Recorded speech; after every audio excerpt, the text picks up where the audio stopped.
In this week's Technique Tuesday video, I'll demonstrate how to bind off and decrease while maintaining a knit purl pattern, such as you might need to do in the course of knitting a sweater. As always, if you'd like to jump right to a specific point in the video, there are direct links down in the description. So this is a swatch that is simulating the body of a sweater. And so what I'm going to do next is doing a couple of stitches where I'm going to bind off for the underarms, and then I'm going to be doing some decreases, and I'm going to be doing all that while maintaining this stitch pattern. So there are some elements in this stitch pattern that I'll have to make some decisions about in terms of when do I stop working that element, like these bobbles right here, and how do I maintain the stitch pattern otherwise while I'm decreasing. So these two swatches represent what it is that I'm working toward. So the underarm bind offs and then the decreases at the edges while I maintain the pattern. Now I did some things differently in each swatch. So there were places where I made choices about when to discontinue, say, the bobble pattern at the edge, and choices about how I work the decreases at the edges as well. So I'm going to walk through that first, the bind off decisions, and then we'll talk about the decrease decisions. So this chart represents what I'm about to do next. These little upside down curves represent binding off. And because you bind off at the beginning of a row, if you need binding off at both edges, you bind off at the beginning of a right side row and then at the beginning of a wrong side row. So that means that one row or one edge is going to be a row longer than the other. And we have this feature here, this bobble feature, that is symmetrical. It occurs on both edges. And you can see here that there's a bobble marked in the third position. I'm supposed to bind off 2 stitches and then work a bobble. The problem is that in order to bind off 2 stitches, I have to actually work the third stitch in order to bind off the second stitch. That means I need to decide, do I want to try to work this bobble before I can bind off that second stitch? Is that going to be in the way? And then I have to make a decision about what do I do at this edge, because I will have completed the bobble and finished this row when it's time to bind off for the other edge. So the answer is you can either choose to work the bobble but work it at both edges, or you can choose to work it at neither edge. So in this swatch right here, I chose to not work the bobble in order to do the bind off. And in this swatch, I chose to do the bobble at both edges. So if you have room, or if it's easy enough to work the bobble at one edge but not the other, why wouldn't you do it? Well, the answer is because if you're going to be seaming this, which you likely are, and you have one piece where you went ahead and worked the bobble at this edge, you're going to be seaming it to an edge where the bind off was at the beginning of the row, and then you're not going to be able to keep your symmetry. What we've got here is bobble, bobble, bobble, and then a bobble. So you want to keep the symmetry for both edges so that when you seam things together, you have symmetry going across the seam. So I am choosing not to work the bobble right here, and I'm going to bind off these first 2 stitches. I'm going to bind off in pattern. So if I would have purled it for a regular row, I'm going to purl it for this row. I have to purl the first 2 stitches in order to bind off the first, and then I have to work this stitch. So this is normally a knit column, and then I can bind off my second stitch. So now I'm ready to continue in pattern, and I work in pattern all the way across, just in how it's established. Now I've eliminated the bobbles at the edges, but I still have to work the bobble in the center. And once again, because I chose not to work the bobble at this edge, I'm not going to work it at that edge. So on the wrong side row, at the beginning of the row, I need to work 2 bind off stitches. So I have to Again, work in pattern.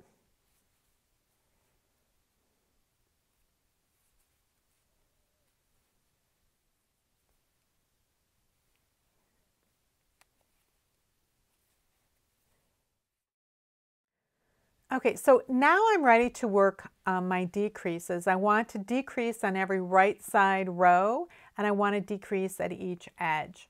The first method is going to achieve a result that looks like this. And what I've done here is I've worked the selvage stitch, the edge stitch, in stockinette stitch at each side. And the decreases are worked in the second and third stitches in. And I work those decreases as knit decreases. And I work them as decreases that lean toward the area changing in size. That's this center area.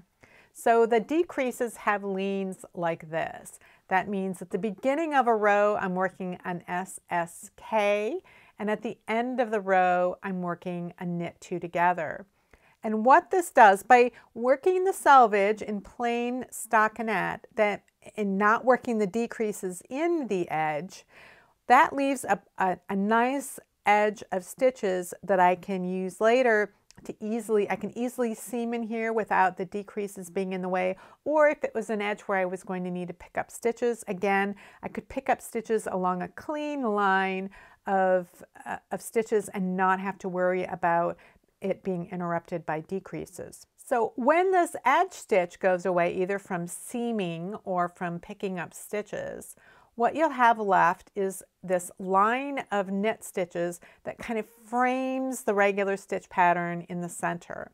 So you'll see that right along the seam edge or the line of pickup stitches. This is a very common way of working, and it's probably the simplest method of dealing with this sort of situation. So if we look at this in chart form, what you can see is we've lost these two stitches from binding off, and that third stitch has now become a selvage stitch, which we're going to keep as a plain stockinette. And then we're going to be working an SSK in this second stitch. It's going to eliminate the third stitch each time. And so gradually this business in the center is going to go away. And at this edge, when we have 3 stitches remaining, we're going to work a knit 2 together, and then we're going to work the last stitch as a knit. So this is presenting as a purl, but we're going to switch it at this point. This second stitch is now, from now on, going to be a knit stitch. So we're going to work it as an SSK, and we can remember that SSK leans left, because when you're in the position where you're ready to actually work those stitches together, your working needle is pointing to the left. Then you work in pattern, whatever you're supposed to do for your stitch pattern, until you have 3 stitches remaining. So now I have 3 stitches remaining, and so now I'm going to work a knit 2 together. We can remember that this points to the right, because when you insert your working needle through, it has to point to the right. And then we work the final stitch as a knit.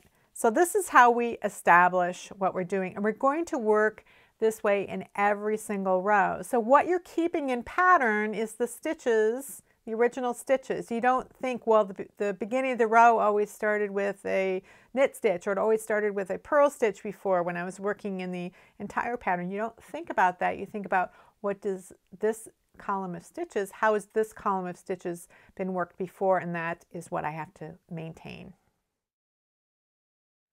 The other option that we have for working decreases in pattern and maintaining the pattern is, again, I want to work the selvage stitch in stockinette. We don't want to change that. But what we do in the center, instead of having the decreases leaning toward the area changing in size, we're going to have them lean toward the edges, and we're going to vary the decrease depending on whether we need it to be a knit stitch or purl stitch.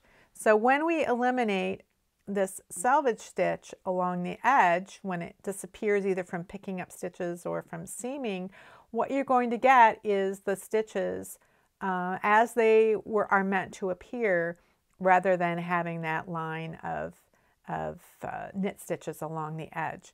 The video that I did 2 weeks ago on decreasing ribbing in pattern, I showed both of these methods where you can use the knit stitches to create the line of decreases, or that you could decrease in pattern this other way. Here is a chart of this other method of decreasing, and what you see here, instead of seeing these two lines of knit stitches where in the second knit stitch you've got the decreases worked, instead you have just the selvage stitch.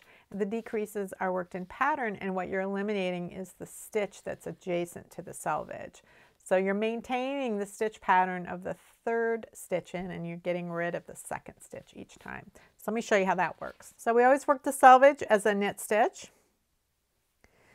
And then what we want to do is decrease these two stitches together, but instead of this right stitch being on top, we want the left stitch on top, and we want to work it in the stitch pattern that this stitch has to be. So this has to be a purl decrease, and again we want decreases that lean toward the edge, not away. So for a knit decrease, that would be a knit two together, and the pair to that is a purl two together. So I'm going to work this as a purl two together and then work across and pattern. Now I have 3 stitches remaining, and I want to keep maintaining the pattern with this purl stitch.